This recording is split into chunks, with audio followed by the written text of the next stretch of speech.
Hello guys, welcome back to my channel. ಹೇಗಿದ್ದೀರಾ ಎಲ್ಲರೂ? Hope ಎಲ್ಲರೂ ಚೆನ್ನಾಗಿದ್ದೀರಾ ಅಂತ ಅನ್ಕೊಳ್ತೀನಿ. ನಾನು ಕೂಡ ಅಷ್ಟೇ ತುಂಬಾನೇ ಚೆನ್ನಾಗಿದ್ದೀನಿ ಗೈಸ್. ಇವಾಗ ಜಸ್ಟ್ ಊಟನ ಮುಗಿಸ್ಕೊಂಡು ವಿಡಿಯೋನ ಸ್ಟಾರ್ಟ್ ಮಾಡ್ಕೊಂಡಿದ್ದೀನಿ. ಎಲ್ಲ ಕೆಲಸನೂ ಮುಗಿಸ್ಕೊಂಡೆ.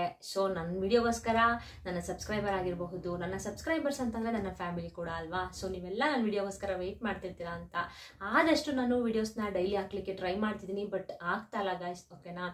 ದಯವಿಟ್ಟು ಯಾರು ಬೇಜಾರು ಮಾಡ್ಕೊಳಕ್ಕೆ ಹೋಗ್ಬಿಡಿ. ಅಟ್ಲೀಸ್ಟ್ ವೀಕ್ಲಿ ಒಂದು 3 ವಿಡಿಯೋಸ್ ಆದರೂ ಹಾಕಲಿಕ್ಕೆ ನಾನು ನಿಜವಾಗ್ಲೂ 100% ಟ್ರೈ ಮಾಡ್ತೀನಿ, ಓಕೆನಾ? ವರ್ಕ್ ಮುಗಿಸ್ಕೊಂಡು ಬಂದು ಮನೆ ಕೆಲಸ ಎಲ್ಲ ಮಾಡಿಕೊಂಡು ಊಟ ಎಲ್ಲ ಮುಗಿಸಿ ಪಾಪಗೆಲ್ಲ ಊಟ ಮಾಡಿಸಿ ಇವಾಗ ಎಲ್ಲ ಕೆಲಸನೂ ಮುಗಿಸಿ ನಿದ್ದೆ ಮಾಡೋಕ್ಕಿಂತ ಮುಂಚೆ ನೀವೆಲ್ಲರೂ ವೆಯ್ಟ್ ಮಾಡ್ತಾ ಇರ್ತೀರಾ ಅಂತ ಗೊತ್ತಲ್ವಾ. ಸೊ ಹಾಗಾಗಿ ವಿಡಿಯೋನ ಮಾಡೋಣ ಅಂತ ಮಾಡ್ತಾ ಇದ್ದೀನಿ ಗೈಸ್. ಏನಂದರೆ ನನಗೆ ಏನು ಗೊತ್ತು ಆ್ಯಂಡ್ ನಾನು ಏನೇನು ಫಾಲೋ ಮಾಡ್ತಿದ್ದೀನಿ ಅದನ್ನು ಮಾತ್ರ ನಾನು ನಿಮ್ಮ ಜೊತೆ ಶೇರ್ ಮಾಡೋದು, ಓಕೆನಾ? ಅದು ಅಲ್ಲದೆ ಇನ್ನೊಂದೇನೆಂದರೆ ಗೈಸ್, ಸುಮ್ಮನೆ ಅವರಿವರು ಹೇಳಿದ್ದನ್ನು ನಾನು ಸುಮ್ಮನೆ ನಿಮಗೆ ಹೇಳೋದಿಲ್ಲ, ಓಕೆನಾ? ನಾನೊಂದ್ಸಲ ಅದನ್ನು ಅಂದರೆ ಎಕ್ಸ್ಪೆರಿಮೆಂಟ್ ಮಾಡಿ ಎಕ್ಸ್ಪೀರಿಯನ್ಸ್ನ ತೊಗೊಂಡು ಅದು ನನಗೆ ಸಕ್ಸಸ್ಫುಲ್ ಆಯಿತು ಅಂದರೆ ಮಾತ್ರ ನಾನು ನಿಮಗೆ ಶೇರ್ ಮಾಡೋದು, ಓಕೆನಾ? ಸುಮ್ಮನೆ ಅವರಿವರು ಸುಮ್ಮನೆ ಏನೋ ಒಂದು ವಿಡಿಯೋ ಹಾಕ್ತಾರೆ ನೋಡಿ, ಆ ಥರ ಎಲ್ಲ ಮಾಡೋಕ್ಕೋಗಲ್ಲ. ಯಾಕಂದರೆ ನೀವು ಈಗ ನಾನು ಹೇಳಿರೋ ಈ ವಿಡಿಯೋನ ಹೇಳಿರ್ತೀನಲ್ವಾ, ಈ ಥರ ಒಂದು ತಂತ್ರ ಪ್ರಯೋಗನ ಮಾಡ್ಕೊಳ್ಳಿ ಅಂತ, ಅದನ್ನು ಮಾಡ್ತೀರಾ ನೀವು. ಅಂದರೆ ನಿಮಗೆ ಸಕ್ಸಸ್ಫುಲ್ ಆಗಲಿಲ್ಲ ಅಂತಂದರೆ ನೀವು ನನ್ನ ಬೈಕೊಳ್ಬಾರ್ದು ಅಲ್ವಾ. ಸೊ ಅದಕ್ಕೋಸ್ಕರ ನಾನೇನು ಮಾಡ್ತೀನಿ ಅಂತಂದರೆ ಫಸ್ಟು ಅದ್ರ ಬಗ್ಗೆ ತಿಳ್ಕೊಂಡು ಒಂದ್ಸಲ ಎಕ್ಸ್ಪೆರಿಮೆಂಟ್ನ ಮಾಡಿ ಅದು ನನಗೆ ಸಕ್ಸಸ್ಫುಲ್ ಆಯಿತು, 100% ರಿಸಲ್ಟ್ ಸಿಕ್ತು ಅಂದರೆ ಮಾತ್ರ ನಾನು ನಿಮಗೆ ಶೇರ್ ಮಾಡೋದು, ಓಕೆನಾ? ಓಕೆ ಗೈಸ್, ಇವತ್ತಿನ ಟಾಪಿಕ್ ಬಗ್ಗೆ ಮಾತಾಡ್ಬಿಡೋಣ. ನಿದ್ದೆ ಮಾಡೋಕ್ಕೆ ಹೋಗಬೇಕು ಇವಾಗ. Full tiredness ಆಗುತ್ತಲ್ವಾ. ಸೊ ನಿದ್ದೆ ಮಾಡೋಕ್ಕೆ ಹೋಗೋಕ್ಕಿಂತ ಮುಂಚೆ ನಿಮಗೊಂದು ಇದೊಂದು ಫುಲ್ಲು ಗೈಸ್ ಏನಂದರೆ, ಇವತ್ತಿಂದು ವಿಡಿಯೋನ ನಾನು ನಾಳೆ ನಿಮಗೆ ಅಪ್ಲೋಡ್ ಮಾಡ್ತೀನಿ. ಇವಾಗ ನೈಟ್ ವಿಡಿಯೋ ಮಾಡ್ತಿದ್ದೀನಲ್ವಾ, ಸೊ ತಮ್ಮನೆಲ್ಲ ಕ್ರಿಯೇಟ್ ಮಾಡಬೇಕು, ಹಾಗೆಯೇ ಸ್ವಲ್ಪ ಎಡಿಟಿಂಗ್ ಇರುತ್ತೆ ಅಲ್ವಾ. ಸೊ ಹಾಗಾಗಿ ಇದನ್ನು ನಾಳೆ ನಾನು ನಿಮಗೆ ಪೋಸ್ಟ್ ಮಾಡ್ತೀನಿ. ದಯವಿಟ್ಟು ಯಾರು ಕೂಡ ಇದನ್ನು ಮಿಸ್ ಮಾಡ್ಕೊಳ್ಳೋಕೆ ಹೋಗಬೇಡಿ. ಈ ರೆಮಿಡಿ ಅಂತೂ ನಿಜವಾಗ್ಲೂ 100ಗೆ 110% ಅಷ್ಟು ವರ್ಕ್ ಮಾಡೇ ಮಾಡುತ್ತೆ ಗೈಸ್, ಓಕೆನಾ? ಯಾಕಂದರೆ ಇದನ್ನು ನಾನು ಕೂಡ ಟ್ರೈ ಮಾಡಿದೆ, ನನಗೆ ನಿಜವಾಗ್ಲೂ 100% ರಿಸಲ್ಟ್ ಸಿಕ್ತಿದ್ದು. ಸೊ ಅದಕ್ಕೋಸ್ಕರ ನಿಮಗೆ ಶೇರ್ ಮಾಡೋಣ ಅಂತ ಮಾಡ್ತಾ ಇದ್ದೀನಿ. ಆಲ್ರೆಡಿ ನೀವು ತಮ್ಮನೆಯಲ್ಲಿ ನೋಡಿರ್ತೀರಾ, ಏನಪ್ಪ ಇದು ದಿಂಬನ ಕೆಳಗಡೆ ಈ ಹಸಿರು ವಸ್ತುನ ಇಡೀ ಅಂತ ಹೇಳ್ತಿದ್ದಾರೆ ಇವರು.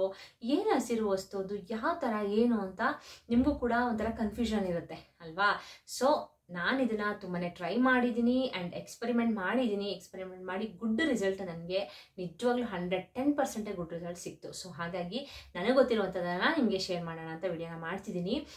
ಯಾವ ರೀತಿ ಮಾಡ್ಕೊಳ್ಬೇಕು ಈ ತಂತ್ರನ, ಯಾವ ರೀತಿ ಮಾಡ್ಕೊಳ್ಬೇಕು ಆ್ಯಂಡ್ ಎಷ್ಟು ದಿನ ಮಾಡಬೇಕು, ಇದನ್ನೇ ಏನಕ್ಕೆ ಮಾಡಬೇಕು, ಎಲ್ಲನೂ ನಾನು ನಿಮಗೆ ಇವತ್ತಿನ ವಿಡಿಯೋದಲ್ಲಿ ತಿಳಿಸ್ಕೊಡ್ತಾ ಹೋಗ್ತೀನಿ, ಓಕೆನಾ? ದಯವಿಟ್ಟು ಯಾರು ವಿಡಿಯೋನ ಸ್ಕಿಪ್ ಮಾಡಬೇಡಿ, ಎಂಡಿಂಗ್ವರೆಗೂ ನೋಡಿ. ಯಾಕಂದರೆ ನಾನು ಮಧ್ಯ ಒಂದೊಂದು ಪಾಯಿಂಟ್ಗಳನ್ನ ನಿಮಗೆ ಹೇಳಿರ್ತೀನಿ, ಓಕೆನಾ? ಅದನ್ನು ನೀವು ಮಿಸ್ ಮಾಡ್ಕೊಂಡ್ಬಿಟ್ರೆ ಏನೋ ಒಂದು ಗುಡ್ ಪಾಯಿಂಟ್ ಆಗಿರಬಹುದು, ಇಲ್ಲ ಏನೋ ಒಂದು ಸ್ಟ್ರಾಂಗ್ ಪಾಯಿಂಟ್ ಆಗಿರ್ಬೋದು ಹೇಳಿರ್ತೀನಿ, ಅದನ್ನು ಮಿಸ್ ಮಾಡ್ಕೊಳ್ಳೋಕೆ ಹೋಗ್ಬಿಡಿ. ದಯವಿಟ್ಟು ಸ್ಕಿಪ್ ಮಾಡ್ದೇ ಎಂಡಿಂಗ್ವರೆಗೂ ನೋಡಿ. ಹಾಗೆಯೇ ಈ ವಿಡಿಯೋ ನಿಮಗೆ ಉಪಯುಕ್ತ ಅಂತ ಅನ್ಸಿದ್ರೆ ದಯವಿಟ್ಟು ಒಂದು ಲೈಕ್ ಕೊಡೋದನ್ನ ಮರಿಬೇಡಿ, ಓಕೆನಾ? ಯಾಕಂದರೆ ನಿಮ್ಮ ಒಂದು ಲೈಕ್ ಗಾಯ್ಸ್ ಬೇರೆಯವರ ಕಷ್ಟಕ್ಕೆ ಹೆಲ್ಪ್ ಆಗುತ್ತೆ. ಯಾವ ರೀತಿ ಅಂತ ನೀವು ಕೇಳ್ಬೋದು. ನಾನು ಪ್ರತಿ ವಿಡಿಯೋದಲ್ಲೂ ಹೇಳ್ತೀನಿ, ಏನಪ್ಪ ಇದು ಹೇಳ್ತಾರೆ ಅಂತ ಅನ್ಕೊಳಕ್ಕೆ ಹೋಗ್ಬೇಡಿ. ಯಾಕಂದರೆ ಈ ವಿಡಿಯೋ ನೋಡೋರು ಹೊಸಬ್ರು ಇರ್ತೀರ ಅಲ್ವಾ. ಈಗ ನಿಮ್ಮ ಒಂದು ಲೈಕ್ ನೀವು ಕೊಟ್ಟರೆ ಆದಷ್ಟು ತುಂಬ ಜನಕ್ಕೆ ಅದು ಶೇರ್ ಆಗುತ್ತೆ, ಸರಿನಾ? ಶೇರು ಕೂಡ ಮಾಡ್ಬೋದು. ಹಾಗೆ ನೀವು ಎಷ್ಟು ಲೈಕ್ ಮಾಡ್ತೀರಾ ಅಷ್ಟೇ ತುಂಬ ಜನಕ್ಕೆ ಈ ವಿಡಿಯೋ ಲೀಕ್ ಆಗುತ್ತೆ. ತುಂಬ ಜನ ಕಷ್ಟದಲ್ಲಿ ಇರ್ತಾರೆ ಅಲ್ವಾ. ನಮ್ಮ ಥರನೇ ಕಷ್ಟಪಡೋರು ಕೂಡ ಇರ್ತಾರೆ, ಕಷ್ಟನ ಅನುಭವಿಸ್ತಾ ಇರೋರು ಇರ್ತಾರೆ. ನಮ್ಮಿಂದ ಏನೋ ಒಂದು ಒಬ್ಬರಿಗೆ ಒಳ್ಳೇದಾಗುತ್ತೆ ಅಂತಂದರೆ ಹೆಲ್ಪ್ ಮಾಡೋದ್ರಲ್ಲಿ ನಾವೇನು ದುಡ್ಡು ಕಾಸು ಕೊಡಬೇಕಾ ಒಂದು ಲೈಕ್ ಮಾಡಲಿಕ್ಕೆ? ಇಲ್ಲ ಅಲ್ವಾ. ಸೊ ಹೆಲ್ಪ್ ಮಾಡೋದ್ರಲ್ಲಿ ಏನು ತಪ್ಪಿಲ್ಲ. ದೇವರು ನಮ್ಮ ಕಡೆಯಿಂದನೇ ಅವ್ರಿಗೆ ಈ ಥರ ಅಂದರೆ ಯಾರಿಗೆ ಗೊತ್ತು, ಅವ್ರಿಗೆ ಈ ಕಷ್ಟಕ್ಕೆ ಈ ಪರಿಹಾರ ಮಾಡ್ಕೊಂಡ್ರೆ ಸರಿ ಆಗ್ಬೋದು ಅಂತ ಇರ್ಬೋದು ಅಲ್ವಾ. ಸೊ ಅದಕ್ಕೋಸ್ಕರ ಹೇಳ್ತಾ ಇದ್ದೀನಿ, ದಯವಿಟ್ಟು ಒಂದು ಲೈಕ್ನ ಮಾಡಿ. ಏನೋ ವ್ಯೂಸ್ಗೋಸ್ಕರ ಇಲ್ಲ ಇನ್ನೊಂದಕ್ಕೋಸ್ಕರ ನಾನು ಹೇಳ್ತಾ ಇಲ್ಲ ಗೈಸ್. ಒಬ್ರು ಕಷ್ಟಕ್ಕೆ ನಾವು ಆಗ್ತೀವಿ ಅಂತಂದರೆ ನಮಗೂ ಕೂಡ ದೇವರು ಒಳ್ಳೇದು ಮಾಡೇ ಮಾಡ್ತಾರೆ ಅಲ್ವಾ. ಸೊ ಅದಕ್ಕೋಸ್ಕರ ಹೇಳ್ತಾ ಇರೋದು, ದಯವಿಟ್ಟು ಲೈಕ್ ಮಾಡಿ. ಹಾಗೆಯೇ ಆದಷ್ಟು ಶೇರ್ ಮಾಡಿ. ನಿಮ್ಮ ಫ್ರೆಂಡ್ಸ್ ಫ್ಯಾಮಿಲಿ ಆಗಿರಬಹುದು ಎಲ್ಲರಿಗೂ ಕೂಡ ಶೇರ್ ಮಾಡಿ. ತುಂಬ ಜನ ಕಷ್ಟದಲ್ಲಿ ಇರ್ತಾರೆ, ಅವ್ರಿಗೆಲ್ಲರಿಗೂ ಹೆಲ್ಪ್ ಆಗುತ್ತೆ, ಓಕೆನಾ? ಹಾಗೆಯೇ ನನ್ನ ಚಾನಲ್ಗೆ ಯಾರ್ಯಾರು ಸಬ್ಸ್ಕ್ರೈಬ್ ಮಾಡ್ಕೊಂಡಿದ್ದೀರಾ ಧನ್ಯವಾದಗಳನ್ನ ತಿಳಿಸ್ತೀನಿ. 4K ಸಬ್ಸ್ಕ್ರೈಬರ್ ಆಯಿತು, ತುಂಬಾ ಖುಷಿ ಆಗ್ತಿದೆ ಗೈಸ್, ಓಕೆನಾ? ಯಾಕಂದರೆ ಒಂದೊಂದು ಸಬ್ಸ್ಕ್ರೈಬರ್ ಕೂಡ ಯಾರು ಆ ಥರ ಈಸಿಯಾಗಿ ಸಬ್ಸ್ಕ್ರೈಬ್ ಮಾಡ್ಕೊಳ್ಳೋದಿಲ್ಲ. ಯಾಕಂದರೆ ಆ ವಿಡಿಯೋನ ನೋಡಿ ಅವರಿಗೆ ಇಷ್ಟ ಆಗಬೇಕದು ಆ್ಯಂಡ್ ಅವರು ಕೂಡ ಇದನ್ನು ತಂತ್ರನ ಮಾಡಬೇಕು. ಆವಾಗಲೇ ಅವ್ರಿಗೆ ಇಷ್ಟ ಆದರೆ ಮಾತ್ರ ಲೈಕ್ ಮಾಡೋದು ಹಾಗೆಯೇ ಸಬ್ಸ್ಕ್ರೈಬ್ ಕೂಡ ಮಾಡ್ಕೊಳ್ಳೋದು. ಓಕೆನಾ? ಅದಕ್ಕಿಂತ ಹೆಚ್ಚಾಗಿ ಸಬ್ಸ್ಕ್ರೈಬ್ ಮಾಡ್ಕೋಬೇಕು ಅಂತಂದರೆ ನಮ್ಮ ವಿಡಿಯೋ ಅಂದರೆ ಫಾಲೋವರ್ಸಿಗೆ ಇಷ್ಟ ಆದರೆ ಮಾತ್ರ ಸಬ್ಸ್ಕ್ರೈಬ್ ಮಾಡ್ಕೊಳ್ಳೋದು. 4,000 ಸಬ್ಸ್ಕ್ರೈಬರ್ ಅಂದರೆ 3,000 ಕಂಪ್ಲೀಟ್ ಆಗಿ 4,000 ಕೂಡ ಕಂಪ್ಲೀಟ್ ಆಯಿತು. ತುಂಬಾ ಖುಷಿ ಆಗ್ತಾ ಇದೆ. ಯಾರ್ಯಾರು ಸಬ್ಸ್ಕ್ರೈಬ್ ಮಾಡ್ಕೊಂಡಿದ್ದೀರಾ ಅವರೆಲ್ಲರಿಗೂ ಕೂಡ ಧನ್ಯವಾದಗಳನ್ನ ತಿಳಿಸ್ತೀನಿ. ಹಾಗೆಯೇ ಹೊಸದಾಗಿ ನನ್ನ ಚಾನಲ್ನ ನೋಡ್ತಾ ಇರೋರು ದಯವಿಟ್ಟು ಸಬ್ಸ್ಕ್ರೈಬ್ ಮಾಡ್ಕೊಳ್ಳಿ. ಸಬ್ಸ್ಕ್ರೈಬ್ ಮಾಡ್ಕೊಂಡ್ರಾ? ಓಕೆ, ಬನ್ನಿ. ಹಾಗಾದರೆ ನಿಮಗೂ ಕೂಡ ಬೇಜಾರು ಇಡಿಸೋದಿಲ್ಲ. ಯಾವ ರೀತಿ ಈ ಪ್ರಯೋಗನ ಮಾಡ್ಕೊಳ್ಬೇಕು ಅಂತ ತಡ ಮಾಡ್ದೇನೆ ನಿಮಗೆ ಇವಾಗ ಎಕ್ಸ್ಪ್ಲೈನ್ ಮಾಡ್ತೀನಿ. ಓಕೆನಾ ಗೈಸ್? ನೀವು ಅನ್ಕೊಳ್ತಾ ಇರ್ಬೋದು, ಏನಪ್ಪ ಇದು ದಿಂಬಿನ ಕೆಳಗಡೆ ಈ ಥರ ಒಂದು ವಸ್ತುನ ಇಡಬೇಕು, ಹಸಿರು ವಸ್ತುನೇ ಅದು ಯಾವುದು ಅಂತ ನೀವು ಕೇಳ್ಬೋದು. ಓಕೆನಾ? ಫಸ್ಟ್ ನಾನು ಇದರಿಂದ ಏನು ನಿಮಗೆ ಉಪಯೋಗ ಅಂತ ಹೇಳ್ಬಿಡ್ತೀನಿ ಗೈಸ್. ಏನಂದರೆ, ನಿಮ್ಮ ಮನೆಯಲ್ಲಿ ತುಂಬಾ ಕಷ್ಟಪಟ್ಟು ಸಂಪಾದನೆ ಮಾಡ್ತಾ ಇರ್ತೀರಾ, ಆಯಿತಾ? ಗಂಡ ಆಗಿರ್ಬೋದು, ಹೆಂಡತಿ ಆಗಿರಬಹುದು, ತುಂಬ ಇಲ್ಲಾಂದರೆ ಮಕ್ಕಳಾಗಿರಬಹುದು, ಎಲ್ಲರೂ ಕೂಡ ಸಂಪಾದನೆ ಮಾಡ್ತಾ ಇರ್ತೀರಾ. ಬಟ್ ನಿಮಗೆ ಏನೇ ಮಾಡಿದ್ರೂ ಕೂಡ ₹1 ನಿಮಗೆ ಕೈಯಲ್ಲಿ ನಿಲ್ತಾ ಇರೋದಿಲ್ಲ. ಓಕೆನಾ? ಸೊ ಮನೆಯಲ್ಲಿ ಯಾವುದೇ ಒಂದು ಕೆಲಸಕ್ಕೆ ಕೈ ಹಾಕ್ತೀರಾ, ಯಾವುದೋ ಒಂದು ಬಿಸ್ನೆಸ್ ಮಾಡಬೇಕು ಅಂತ ಅನ್ಕೋತೀರಾ, ಅದು ಕೂಡ ನಿಮಗೆ ಆಗ್ತಾ ಇರೋದಿಲ್ಲ. ಓಕೆನಾ? ಯಾವುದೇ ಒಂದು ಒಳ್ಳೆ ಕೆಲಸಕ್ಕೆ ಕೈ ಹಾಕಬೇಕು ಅಂತ ಅನ್ಕೋತೀರಾ ಅಂದರೂ ಕೂಡ ನಿಮಗೆ ಅದು ಆಗ್ತಾ ಇರೋದಿಲ್ಲ. ಯಾಕೆ ಅನ್ಕೋತಾ ಇರ್ತೀರಾ? ನಮಗೆ ಕಷ್ಟ ಬರುತ್ತೆ, ಯಾಕೆ ಹಣದ ಸಮಸ್ಯೆ ಅನ್ನೋದು ನಮಗೆ ಬರ್ತಿದೆಯಲ್ಲ ಭಗವಂತ ಅಂತ ದೇವ್ರನ್ನೂ ಕೂಡ ಬೈಕೊಳ್ಳೋರು ಇದ್ದಾರೆ. ಬೈತೀರಾ ದೇವ್ರನ್ನೂ ಕೂಡ, ಯಾಕಪ್ಪ ನಂಗೆ ಇಷ್ಟು ಕಷ್ಟ ಕೊಡ್ತಾ ಇದೆಯಾ, ನಾನು ಏನು ಪಾಪಕರ್ಮ ಮಾಡಿದ್ದೀನಿ, ಈ ಥರ ಕೂಡ ಬೈಕೊಳ್ಳೋರು ಇರ್ತೀರಾ. ಒಬ್ಬರು ದೇವ್ರ ಮೇಲೆ ಬೇಜಾರು ಮಾಡಿಕೊಂಡು ಮನೆಯಲ್ಲಿ ದೀಪ ಹಚ್ಚದೇ ಇರೋರು ಕೂಡ ಇರ್ತಾರೆ, ಆಯಿತಾ? ದಯವಿಟ್ಟು ಆ ಥರ ತಪ್ಪು ಮಾಡೋಕ್ಕೆ ಹೋಗ್ಬೇಡಿ. ದೇವರು ಕಷ್ಟ ಕೊಟ್ಟ ಮೇಲೆ ಒಂದು ಪರಿಹಾರ ಅಂತ ಕೂಡ ಕೊಟ್ಟಿರ್ತಾನೆ ಅಲ್ವಾ? ಆ ಪರಿಹಾರನ ನಾವು ಮನೆಯಲ್ಲೇ ಸಿಗುವಂಥ ಪದಾರ್ಥಗಳಿಂದ ನಾವು ಕೆಲವೊಂದು, ಅಂದರೆ ನಾವು ಮಹಿಳೆಯರು ತಲೆ ಉಪಯೋಗಿಸಿ ಗಾಯ್ಸ್ ಕೆಲವೊಂದು ಪರಿಹಾರಗಳನ್ನ ಮನೆಯಲ್ಲೇ ಮಾಡ್ಕೊಳ್ಬೇಕು. ಸರಿನಾ? ಯಾಕಪ್ಪ ಅಂತಂದರೆ ಈ ಥರ ಚಿಕ್ಕ ಪುಟ್ಟ ಪರಿಹಾರಗಳನ್ನ ಮಾಡ್ತಾ ಮಾಡ್ತಾ ನಮ್ಮ ಕಷ್ಟಗಳು ಕೂಡ ದೂರ ಆಗುತ್ತೆ, ಆಯಿತಾ? ಸೊ ಈ ತಂತ್ರನ, ಈ ಪ್ರಯೋಗನ ಮಾಡೋದ್ರಿಂದ ನಿಮ್ಗೆ ಏನು ಒಳ್ಳೇದಾಗುತ್ತೆ ಅಂತಂದರೆ, ನಿಮಗೆ ಕೈಯಲ್ಲಿ ₹1 ಕಾಸು ನಿಲ್ತಾ ಇಲ್ಲ, ಯಾವುದೋ ಒಂದು ಒಳ್ಳೆ ಕೆಲಸಕ್ಕೆ ಕೈ ಹಾಕಕ್ಕೆ ಹೋಗ್ತಿದ್ರೆ ಅಂದರೂ ಕೂಡ ಆಗ್ತಾ ಇಲ್ಲ. ವೃತ್ತಿ ಆಗಿರಬಹುದು, ವ್ಯಾಪಾರ ಆಗಿರ್ಬೋದು, ಯಾವುದೇ ಒಂದು, ಈಗ ಜಾಬ್ ಹುಡ್ಕೋರು ಇರ್ತೀರ, ಆಯಿತಾ? ಅವ್ರಿಗೂ ಕೂಡ ಜಾಬ್ ಹುಡುಕ್ತಾ ಇರ್ತೀರ, ಅವ್ರಿಗೂ ಕೂಡ ಜಾಬ್ ಸಿಗ್ತಾ ಇರೋದಿಲ್ಲ. ಹೋಗಿ ಇಂಟರ್ವ್ಯೂ ಅಟೆಂಡ್ ಮಾಡ್ತೀರಾ ಅಂದರೂ ಕೂಡ ಸೆಲೆಕ್ಟ್ ಆಗ್ತಾ ಇರೋದಿಲ್ಲ. ಹಾಗೆಯೇ ಕೆಲಸಕ್ಕೆ ಹೋಗ್ತಾ ಇರ್ತೀರ, ₹1 ಕೂಡ ಉಳಿಯೋದಿಲ್ಲ. ಮನೆಯಲ್ಲಿ ತುಂಬಾ ಹಣದ ಸಮಸ್ಯೆ ಇರುತ್ತೆ. ಅವ್ರಿಗೆಲ್ಲರಿಗೂ ಕೂಡ ಈ ಟಿಪ್ಸ್ ಬಂದು ತುಂಬಾ ಹೆಲ್ಪ್ಫುಲ್ ಆಗಿದೆ ಗೈಸ್. ಓಕೆನಾ? ಅದು ಯಾವ ರೀತಿ ಮಾಡೋದು ಅಂತ ನಾನು ನಿಮಗೆ ಇವಾಗ ಶೇರ್ ಮಾಡ್ತೀನಿ. ಓಕೆನಾ ಗೈಸ್? ಏನಪ್ಪ ಅಂತಂದರೆ, ನೀವು ಇದನ್ನು ಏನು ಮಾಡಬೇಕು ಅಂತಂದರೆ ಬುಧವಾರದಿಂದ ನೀವು ಸ್ಟಾರ್ಟ್ ಮಾಡ್ಕೊಳ್ಬೇಕು. ಓಕೆನಾ? ಏನು ಮಾಡಬೇಕು ಅಂತಂದರೆ ಗಾಯ್ಸ್, ಈಗ ಸೋಂಪು ಕಾಳು ಗೊತ್ತು ನಿಮಗೆ ಎಲ್ಲರಿಗೂ ಕೂಡ.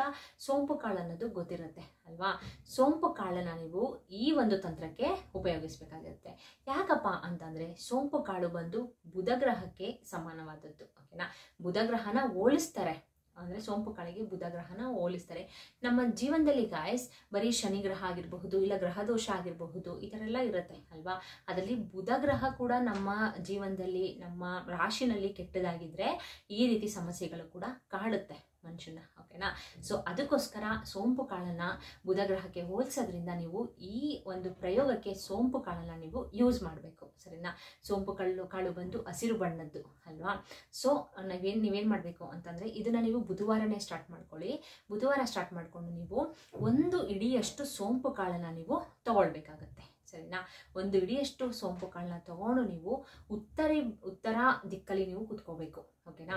ಉತ್ತರ ದಿಕ್ಕಲ್ಲಿ ನೀವು ಮುಖ ಮಾಡ್ಕೊಂಡು ಕುತ್ಕೊಂಡು ಒಂದು ಸೋಂಪು ಕಾಳನ್ನ, ಅಂದರೆ 1 ಹಿಡಿಯಷ್ಟು ಸೋಂಪು ಕಾಳನ್ನ ಕೈಯಲ್ಲಿ ಇಟ್ಕೊಂಡು ನೀವೇನು ಮಾಡಬೇಕು ಅಂದರೆ ಈ ಬೀಜ ಮಂತ್ರನ ನೀವು ಪಠಿಸಬೇಕು. ಸರಿನಾ? 11 ಬಾರಿ ಈ ಬೀಜ ಮಂತ್ರನ ನೀವು ಪಠಿಸಬೇಕು. ಏನಂತಂದರೆ ಓಂ ಬುಧಾಯ ನಮಃ, ಈ ರೀತಿ ನೀವು 11 ಬಾರಿ ಅದನ್ನು ಉತ್ತರ ದಿಕ್ಕಲ್ಲಿ ನೀವು ಕುತ್ಕೊಂಡು ಪಠಿಸಬೇಕು. ಪಠಿಸ್ಬಿಟ್ಟು ಆ ಒಂದು ಇಡೀ ಸೋಂಪು ಕಾಳನ್ನು ನೀವು ಒಂದು ಬಿಳಿ ಬಟ್ಟೆನ ತಗೊಳ್ಳಿ. ಸರಿನಾ? ಬಿಳಿ ಬಟ್ಟೆ ಅಂತಂದರೆ ಗೈಸ್ ಮನೆಯಲ್ಲಿ ಈಗ ಹೊರಗಡೆನೇ ಸಿಗುತ್ತಲ್ವಾ, ಏನು ಅಷ್ಟೊಂದೇನು ದುಡ್ಡೇನು ಖರ್ಚಾಗೋದಿಲ್ಲ. ಅದನ್ನು ತಂದುಬಿಟ್ಟು ಬಿಳಿ ಬಟ್ಟೆನ ಇಟ್ಕೊಳ್ಳಿ. ಮನೆಯಲ್ಲೆಲ್ಲ ಅಕಸ್ಮಾತ್ ಇದ್ದರೆ ಅದನ್ನೇ ಯೂಸ್ ಮಾಡ್ಕೊಳ್ಳಿ, ಏನೂ ತೊಂದರೆ ಇಲ್ಲ. ಆ ಬಿಳಿ ಬಟ್ಟೆಗೆ ನೀವು ಈ ಸೋಂಪು ಕಾಳನ್ನು ಕಟ್ಟಬೇಕು ಫಸ್ಟು. ಸರಿನಾ? ಫಸ್ಟು ಸೋಂಪು ಕಾಳನ್ನ ಒಂದು ಕೈಯಲ್ಲಿ ಹಿಡ್ಕೊಂಡು, ನೀವು 1 ಇಡಿಯಷ್ಟು ಕೈಯಲ್ಲಿ ಹಿಡ್ಕೊಂಡು ಉತ್ತರ ದಿಕ್ಕಿನಲ್ಲಿ ಕುತ್ಕೊಂಡು ನೀವು ಓಂ ಬುಧಾಯ ನಮಃ ಅಂತ 11 ಬಾರಿ ಈ ಮಂತ್ರನ ನೀವು ಪಠಿಸಬೇಕು. ಪಠಿಸ್ಬಿಟ್ಟು ಅದನ್ನು ಒಂದು ಬಿಳಿ ಬಟ್ಟೆಗೆ ಕಟ್ಟಿ. ಸರಿನಾ. ಕಟ್ಟಿಬಿಟ್ಟು ನೀವು ಮಲ್ಕೊಳ್ತೀರಲ್ಲ ದಿಂಬು, ಆ ದಿಂಬು ಕೆಳಗಡೆ ನೀವು ಇಡಬೇಕಾಗತ್ತೆ ಸರಿನಾ. ಆ ದಿಂಬು ಕೆಳಗಡೆ ನೀವು 21 ದಿನ ನೀವು ಆ ದಿಂಬು ಕೆಳಗಡೆ ನೀವು ಅದನ್ನ ಇಟ್ಕೊಂಡು ಮಲಗಬೇಕು ಗಾಯ್ಸ್, ಓಕೆನಾ. ಈ ರೀತಿ ನೀವು ಮಾಡ್ತಾ ಬರೋದ್ರಿಂದ ಗಾಯ್ಸ್ ನಿಜವಾಗ್ಲೂ ನಿಮ್ಮ ಮನೆಯಲ್ಲಿ ಇರುವಂಥ ಕಷ್ಟಗಳಿಗೆ ಮುಕ್ತಿ ಅನ್ನೋದು ಸಿಕ್ಕೇ ಸಿಗುತ್ತೆ ಆಯ್ತಾ. ಬುಧನೂ ಕೂಡ ಶಾಂತಿ ಆಗ್ತಾನೆ. ಹಾಗೆಯೇ ನಿಮ್ಗೇನಾದರೂ ಇನ್ನೊಂದು ಹೇಳ್ತೀನಿ, ನಿಮಗೆ ಯಾವುದೇ ರೀತಿ ಏನೇ ಕಷ್ಟ ಸಮಸ್ಯೆಗಳು, ಹಣದ ಸಮಸ್ಯೆ ಇದ್ದರೆ ಅದು ಕೂಡ ನಿಮಗೆ ಪಾರಾಗುತ್ತೆ. ಈಗ ಏನೋ ಒಂದು ಜಾಬ್ಗೆ ಹೋಗ್ತಾ ಇರ್ತೀರಾ ಆಯಿತಾ, ಇಂಟರ್ವ್ಯೂ ಅಟೆಂಡ್ ಮಾಡ್ಲಿಕ್ಕೆ ಹೋಗ್ತೀರಾ. ಇಂಟರ್ವ್ಯೂ ಅಟೆಂಡ್ ಮಾಡೋಕ್ಕೆ ಹೋದಾಗ ನಿಮಗೆ ಏನೋ ಒಂದು ಸಮಸ್ಯೆಗಳು ಅಂತಂದರೆ ಇಂಟರ್ವ್ಯೂ ಅಟೆಂಡ್ ಮಾಡ್ತೀರಾ ಅಂದರೂ ಕೂಡ ನಿಮಗೆ ಅಲ್ಲಿ ಸೆಲೆಕ್ಟ್ ಆಗೋದಿಲ್ಲ, ಆ ಥರ ಎಲ್ಲ ಇರುತ್ತೆ ಅಲ್ವಾ. ಅವತ್ತಿನ ದಿನ ನೀವೇನು ಮಾಡಬೇಕು ಅಂದರೆ, ಇವಾಗ ಇಂಟರ್ವ್ಯೂಗೆ ಹೋಗ್ತಾ ಇದ್ದೀರಾ ಅಂತಂದರೆ ಸ್ವಲ್ಪ ಸೋಂಪು ಕಾಳನ್ನು ನೀವು ಬಾಯಿಗೆ ಹಾಕ್ಕೊಂಡು ಅಗಿಬೇಕು ಆಯಿತಾ. ಅಗಿದ್ಬಿಟ್ಟು ನೀವು ಅದನ್ನು ನುಂಗ್ಬಿಟ್ಟು ನೀವು ಹೋಗಬೇಕಾಗತ್ತೆ. ಈ ರೀತಿ ಮಾಡಿ ನಿಜವಾಗ್ಲೂ ನಿಮ್ಮದು ಅಂದರೆ ಜಾಬ್ಗೆ ಹೋಗೋರು ವೃತ್ತಿ ಜೀವನದಲ್ಲಿ ಏನಾದರೂ ಪ್ರಾಬ್ಲಮ್ ಇದ್ದರೆ, ಅಂದರೆ ಜಾಬ್ ಸೆಲೆಕ್ಟ್ ಆಗೋದೆ ಅಂತಲ್ಲ, ವೃತ್ತಿ ಜೀವನದಲ್ಲಿ ನಿಮ್ಗೆ ಏನೇ ಪ್ರಾಬ್ಲಮ್ ಇದ್ರೂ ಕೂಡ ಅದು ಸಾಲ್ವ್ ಆಗುತ್ತೆ ಸರಿನಾ. ಹಾಗೆಯೇ ಇನ್ನು ವ್ಯಾಪಾರ ವೃದ್ಧಿ ಮಾಡೋರು ಕೂಡ ಅಷ್ಟೇ, ವ್ಯಾಪಾರ ಎಲ್ಲ ಮಾಡ್ತಿರಲ್ಲ ಅವ್ರಿಗೂ ಕೂಡ ಅಷ್ಟೇ ಸ್ವಲ್ಪ ಸೋಂಪುಗಳನ್ನು ಬಾಯಿಗೆ ಹಾಕ್ಕೊಂಡು ನೀವು ಸ್ವಲ್ಪ ಅಗಿದ್ಬಿಟ್ಟು ನೀವು ಹೋಗೋದ್ರಿಂದ ನಿಜವಾಗ್ಲೂ ಚೆನ್ನಾಗಿ ಬಿಸ್ನೆಸ್ ಅನ್ನೋದು ಹಾಗೆ ಆಗುತ್ತೆ ಸರಿನಾ. ಇನ್ನು ಮನೆಯಲ್ಲಿ ಹಣಕಾಸು ನಿಲ್ತಾ ಇಲ್ಲ, ಹಣಕಾಸಿನ ಸಮಸ್ಯೆ ಜಾಸ್ತಿ ಆಗ್ತಿದೆ ಅನ್ನೋರ್ಗೂ ಕೂಡ ಈ ಒಂದು ಪ್ರಯೋಗ ನಿಜವಾಗ್ಲೂ 110% ವರ್ಕೌಟ್ ಮಾಡುತ್ತೆ, ಹಾಗೆ ಆಗುತ್ತೆ ಗಾಯ್ಸ್, ಓಕೆನಾ. ನಿಜವಾಗ್ಲೂ ಇದನ್ನೊಮ್ಮೆ ಟ್ರೈ ಮಾಡಿ, ಯಾಕಂದರೆ ಇದು ಬಂದು ಬುಧ ಗ್ರಹಕ್ಕೆ ನಾವು ಹೋಲಿಸ್ತೀವಿ ಅದನ್ನು, ಅಂದರೆ ಸೋಂಪು ಕಾಳನ್ನು, ಓಕೆನಾ. ಸೊ ಹಾಗಾಗಿ ಇದನ್ನು ನಾನು ಮಾಡ್ತಾ ಬರ್ತಾ ಇದ್ದೀನಿ. ನನಗೂ ಕೂಡ ಗುಡ್ ರಿಸಲ್ಟ್ ಸಿಕ್ಕಿದೆ ಗಾಯ್ಸ್, ಅದಕ್ಕೋಸ್ಕರ ನಿಮಗೆ ಶೇರ್ ಮಾಡೋಣ ಅಂತ ಮಾಡಿದೆ. ತುಂಬಾ ನಿಮಗೆ ಜಾಸ್ತಿ ಲಾಂಗ್ ವಿಡಿಯೋ ಎಲ್ಲ ಹಾಕೋದಿಲ್ಲ ನಾನು, 8 to 10 ಮಿನಿಟ್ಸಲ್ಲೇ ಮುಗಿಸ್ತೀನಿ. ಅಕಸ್ಮಾತ್ ಏನಾದರೂ ಒಂದು 12 to 13 ಮಿನಿಟ್ಸ್, ಒಂದು 2 ಮಿನಿಟ್ಸ್ 3 ಮಿನಿಟ್ಸ್ ಜಾಸ್ತಿ ಆಗ್ಬೋದು ಅಷ್ಟೇ, ಬಿಟ್ಟರೆ ನಾನು ತುಂಬ ಲಾಂಗ್ ವಿಡಿಯೋಸ್ ಎಲ್ಲ ಏನು ಹಾಕೋದಿಲ್ಲ, ಯಾಕಂದರೆ ನಿಮಗೂ ಬೋರ್ ಹೊಡಿಬಾರ್ದು ಅಲ್ವಾ. ಚಿಕ್ಕದಾಗಿ ಚೊಕ್ಕವಾಗಿ ಹೇಳ್ಬಿಟ್ಟು ಮುಗಿಸ್ತೀನಿ. ಸೊ ಈ ರೀತಿ ಮಾಡೋದ್ರಿಂದ ನಿಜವಾಗ್ಲೂ ನಿಮ್ಮ ಹಣದ ಸಮಸ್ಯೆಗೆ ಪರಿಹಾರ ಅನ್ನೋದು ಸಿಕ್ಕೇ ಸಿಗುತ್ತೆ ಗಾಯ್ಸ್ ಸರಿನಾ. ಈ ವಿಡಿಯೋ ನಿಮಗೆ ಉಪಯುಕ್ತ ಅಂತ ಅನಿಸಿದ್ರೆ ದಯವಿಟ್ಟು ಒಂದು ಲೈಕ್ ಕೊಡೋದನ್ನ ಮರಿಬೇಡಿ. ಆಗಲೇ ಹೇಳ್ದಂಗೆ ನಿಮ್ಮ ಒಂದು ಲೈಕ್ ಬೇರೆಯವ್ರಿಗೂ ಕೂಡ ಕಷ್ಟಕ್ಕೆ ಪರಿಹಾರನ ಸಿಗುತ್ತೆ ಆಯಿತಾ. ನೀವೇನು ಲೈಕ್ ಮಾಡಲಿಕ್ಕೆ ದುಡ್ಡು ಕೊಡಬೇಕಾ? ಇಲ್ಲ ಅಲ್ವಾ. ಒಂದೇ ಒಂದು ಲೈಕ್ ಮಾಡಿ, ಲೈಕ್ ಮಾಡೋದ್ರಿಂದ ಆದಷ್ಟು ವಿಡಿಯೋ ಶೇರ್ ಆಗುತ್ತೆ, ಎಲ್ಲ ಕಡೆಗೂ ಕೂಡ ಲೀಕ್ ಆಗುತ್ತೆ. ಆವಾಗ ಬೇರೆಯವ್ರಿಗೂ ಕೂಡ ಕಷ್ಟ ಇದ್ದರೆ ಅವರು ಈ ಒಂದು ಪ್ರಯೋಗನ ಮಾಡಿಕೊಂಡು ಅವರು ಕಷ್ಟಗಳನ್ನ ಕಳ್ಕೊಳ್ಳಿ ಅಂತ ನಾನು ಕೂಡ ನಿಮ್ಮಲ್ಲಿ ಕೇಳ್ಕೊಳ್ತೀನಿ, ಓಕೆನಾ. ಹಾಗೆಯೇ ನಿಮಗೆ ಗೊತ್ತಲ್ಲ, ನನ್ನ ಚಾನಲ್ಗೆ ಸಬ್ಸ್ಕ್ರೈಬ್ ಮಾಡ್ಕೊಳ್ತಾರೆ ಅವರು ಸಬ್ಸ್ಕ್ರೈಬ್ ಮಾಡ್ಕೊಳ್ಳಿ. ಸಬ್ಸ್ಕ್ರೈಬ್ ಮಾಡ್ಕೊಂಡ್ರಾ? ಹಾಗೆಯೇ ಗಾಯ್ಸ್ ಇದೇ ರೀತಿ ನಾನು ಹಲವಾರು ವೀಡಿಯೋಸ್ನ ಈ ರೀತಿ ಚಿಕ್ಕ ತಂತ್ರಗಳನ್ನ ಮಾಡ್ಕೊಳ್ಳೋದೆಲ್ಲನೂ ಕೂಡ ನಾನು ಶೇರ್ ಮಾಡಿದ್ದೀನಿ. ಅದ್ರ ಎಲ್ಲಾದ್ರದ್ದು ನಾನು ಲಿಂಕನ್ನ ಡಿಸ್ಕ್ರಿಪ್ಷನ್ ಬಾಕ್ಸಲ್ಲಿ ಹಾಕಿರ್ತೀನಿ. ಒಮ್ಮೆ ಚೆಕ್ ಮಾಡ್ಕೊಳ್ಳಿ. ಚೆಕ್ ಮಾಡಿಕೊಂಡು ನಿಮಗೆ ಯೂಸ್ಫುಲ್ ಅಂತ ಅನಿಸಿದ್ರೆ ಲೈಕ್ ಕೊಡಿ, ಶೇರ್ ಮಾಡಿ, ಕಮೆಂಟ್ ಮಾಡಿ. ಆದಷ್ಟು ನಿಮ್ಗೆ ಏನಾದರೂ ಡೌಟ್ ಇದ್ದರೆ ಕಮೆಂಟ್ ಮಾಡಿ, ನಾನು ಅದರಲ್ಲಿ ಆನ್ಸರ್ ಮಾಡ್ತೀನಿ ಅಂತ ಹೇಳ್ತಾ ಇವತ್ತಿನ ವಿಡಿಯೋನಲ್ಲಿ ಎಂಡ್ ಮಾಡ್ತೀನಿ. ಬಾಯ್ ಬಾಯ್, ಸಿ ಯು, ಟೇಕ್ ಕೇರ್, ಧನ್ಯವಾದಗಳು.